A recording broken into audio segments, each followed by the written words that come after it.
हाँ हाँ, पार्टी का इंतजाम हो गया और वैसे भी आज की पार्टी मेरी तरफ से है। हाँ हाँ। योनी, ये क्या तुम पूरा दिन पार्टियां करते फिरते हो, आवारागर्दी करते फिरते हो? तुमने कुछ अपने फ्यूचर के बारे में सोचा है कि नहीं?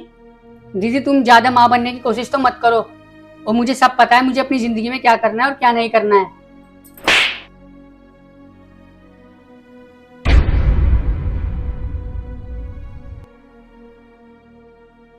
मैंने जो किया सही नहीं किया, मुझे ऐसा नहीं करना चाहिए था।